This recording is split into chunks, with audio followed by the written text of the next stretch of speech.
Simone Bernstein is the co-founder of Volun Nation.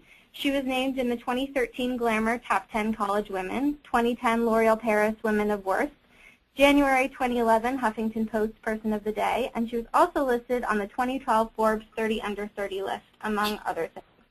She also serves on the YSA Board of Directors, and she's currently a National Child Awareness Month Youth Ambassador. She has some really great experiences to share, so Simone, I'm going to pass it off to you.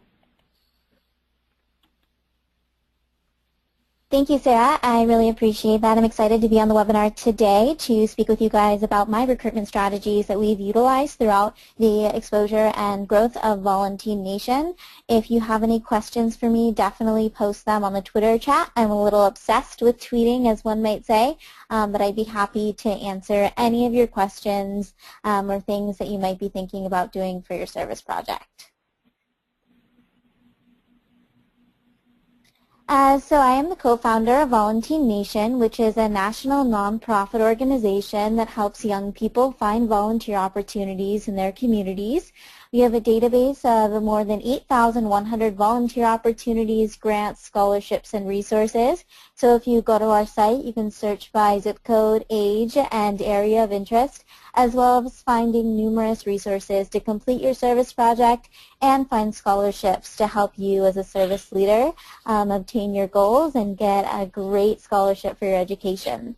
We complete 200 plus service projects every year throughout the United States with an amazing group of more than 300 ambassadors. And like I said, we are a little obsessed with tweeting as well as utilizing other social media sites, but you can find us on Twitter at Volun Nation. So how to recruit volunteers? It's amazing how many young people are on social media or engaged in the internet. 93% of teenagers are online. So find ways to engage students by utilizing Twitter, Facebook, Instagram, Vine, and a variety of other different social media avenues to make sure that you're finding young people that are interested in your activities and finding peers that can help along the way. Also, give students a voice. Make service exciting and accessible to youth. During the planning process for your service project, have a youth advisory council and help them make decisions. Allow them to decide what to do for your project, give advice, and provide the tools and resources that you guys need to be able to grow your project. Also, create specific roles and responsibilities for youth. Give every young person a task. Make them feel like you want them there, whether they're 3 years old or whether they're 17. You want to make sure they feel involved and feel like they have a role in the service project.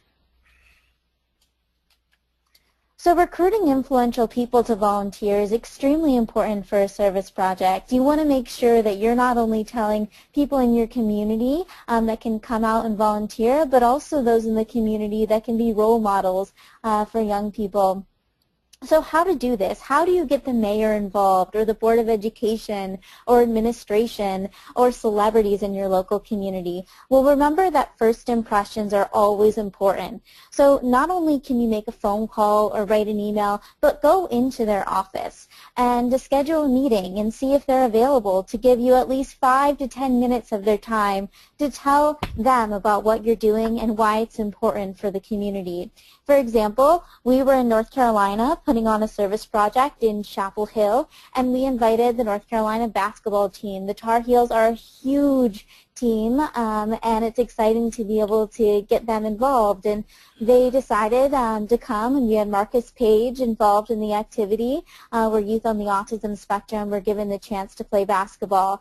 It was amazing to have a local celebrity there who will most likely be recruited for the NBA. It was a great opportunity for not only our volunteers, but also for the youth that were attending the clinic. Always ask for help. People can always turn you down and say no, but it can't hurt to ask. It's so important to be able to make that initial ask and send that email and the phone call to follow up with them if they don't return any of your calls or your responses. have young people make the call or go to the office. We found from our experiences that young people do the best. They're excited and energized about the projects, and we found that those local celebrities in the community seem to be more likely to say yes. It's harder to turn down a young person coming into the office and asking for help. Help the young person develop an elevator pitch, though. It's really important that you allow them to understand the service project itself and help them develop a 30-second to 1 minute pitch to be able to allow them to do their best when they go into the office and ask. Give the local celebrity a role at the event. You want to make sure that they have a specific responsibility while they're attending, whether that's making a speech or whether that's giving out tools and supplies to volunteers, or whether that's walking around and smiling and just being there and showing their interest in the cause. You really want to make sure that they feel important and they understand how much you appreciate them. If the local celebrity can't attend the event, ask them for something else. You never want to turn away and move on. See if they can create a short video message or even create a letter of support. These can always be helpful in recruiting volunteers and also getting the momentum behind your event. Here are some general tips for recruiting volunteers. So recruitment on your social media pages. We advise you to post about your event at least once a day on Twitter. We find that people love to know what's going on in their community and aren't always on Twitter, so post daily about what you're doing and what you need. On Facebook, we think you should post about 2 times a week. You don't want to overwhelm your followers, so 2 times a week seems to be the best way to promote the event that you're planning on doing. Also use the GYSD hashtag. It's great to learn from others in the community and others worldwide to learn about their projects and see how they're recruiting volunteers, and also learn ways in which you can partner with them. Send reminder emails to your volunteers. You always want to make sure that you send reminder emails at least 1 week in advance and then 2 days before your event to show them the importance of coming on time and being there and the appreciation that you have for them. Promote the opportunity in community and high school newspapers. This is one thing that people always forget. They don't realize the importance of a high school newspaper. Contact a local high school in your community and see if they have a paper or see if they have a bulletin, and try to get a story or an introductory event post in their newspaper so that high school students who are involved in National Honor Society or involved in other community organizations may attend due to the fact that they need service hours. Also, look at online local calendars. There are over 100 local calendars in the St. Louis, Missouri area alone, so it's amazing to see how much of an impact you can make when you just make a free post online to show people about your event. Also, it may seem rather obvious, but it is important. Post flyers at cafes and community centers. There's nothing against a paper flyer, and it's extremely important because people do look at them and people see what's going on in their community, and a service project is a great way for people to come together and support a cause. And then, of course, show appreciation. You want to say thank you.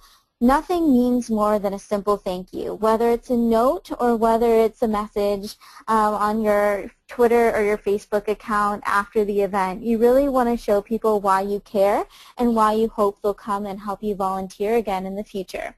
Thanks again. If you have any questions for me, like I said, feel free to post them on social media. Thank you.